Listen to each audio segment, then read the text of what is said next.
Hey guys, I am back with my June plan with me, and before we dive right in, I want to quickly take you through the month of May and show you why I kind of gave up midway. You guys probably remembered that I was trying out a new notebook and I was telling you how the pages were actually made of stone instead of paper, and that did not go as well as I'd hoped. The ink smudged a ton because it took forever to dry. The ghosting was pretty bad as well, and it was just kind of difficult to write with my fineliners.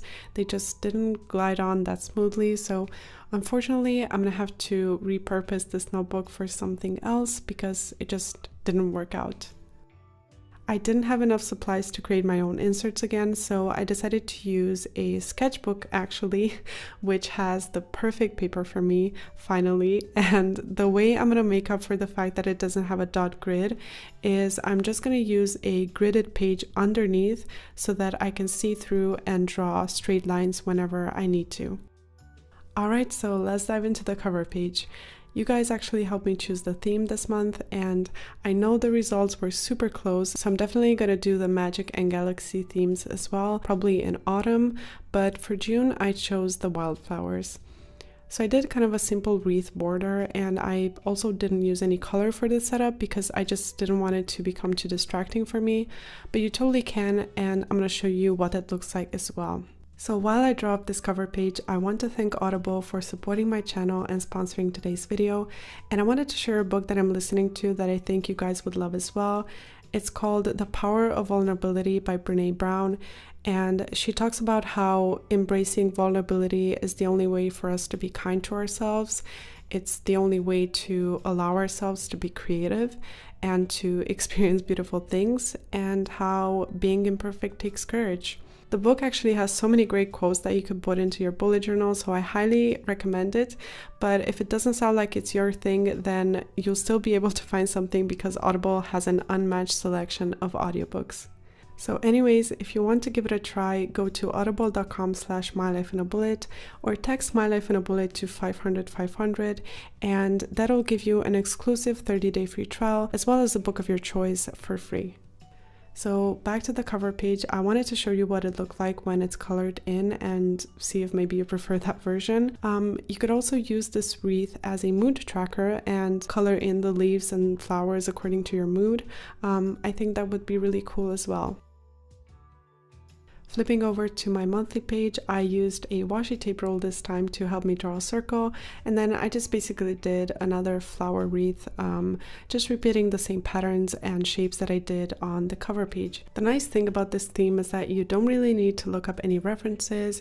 You can just really have fun with it and draw random flowers and leaf shapes, and it'll still look really good. I used the grid paper underneath to help me draw straight lines as I made the calendar, and each of those boxes is 3x4 squares, so it's not a ton of space, but it's enough to have an overview plus the most important events.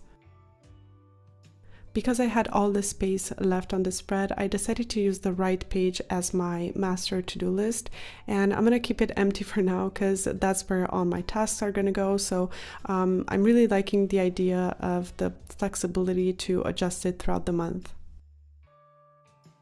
Moving on to my goals page, I actually really wanted to make it the same as last month because I loved it but couldn't really enjoy it because of the notebook. So I did the same kind of title page for it, and on the next one I basically drew a little flower jar for every goal, and for some reason I really love drawing these little jars. And then of course I wrote out my goals, and basically how I use this is I color in each jar according to how well I did on that goal, and then at the end of the month I'm going to color in the bigger jar as kind of an overview of how I did on all the goals combined. Next we have the habit tracker, and for the title I just drew some flowers again to create kind of like a border around the text, and then I drew out 6 boxes for each of my habits. For the little calendars, I'm actually going to use some really old stamps that I found laying around, and they were perfect for this layout. These stamps are really inexpensive and you can find them online, and it's just a really quick way to add the dates to your layouts. And by the way, I forgot to wipe off the 31st, but I'm just going to let it be. You can actually also use regular markers on the stencils if you don't have a stamp pad. That works great as well, it's just a bit more tedious. So I finished off this page by adding the name of the habits, and then I moved on to the next one, which is something that I've never done before, and it's dedicated to my plants. So I've been collecting quite a few over the months, and I feel like every time I go to the store, I need to buy a new one. And I just really want to take the best care of them. So up till now, I basically have 3 categories of plants which have different needs as far as watering and feeding goes. So this tracker is going to help me figure out when was the last time I watered and fertilized each category of plants. You could also use this type of tracker for cleaning or chores or just other repetitive tasks that you might want to keep track of. Moving on to my expense page, I changed this one as well, and instead of the table that I've been doing, I used the same layout as for my habits.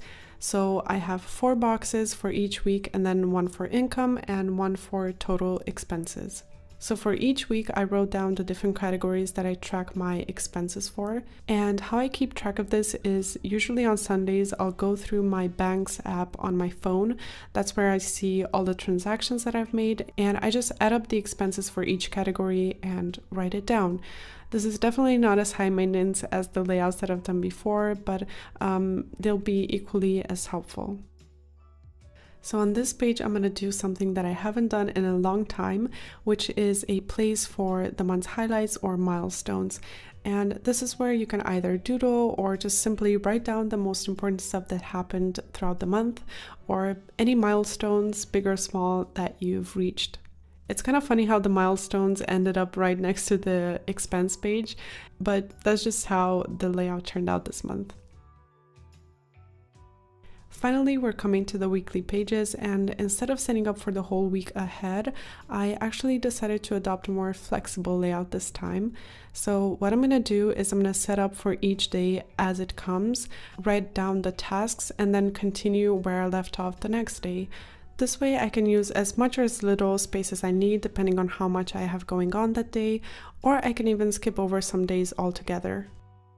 Alright you guys, with that we are finally done with setting up for June, and here is the final flip through.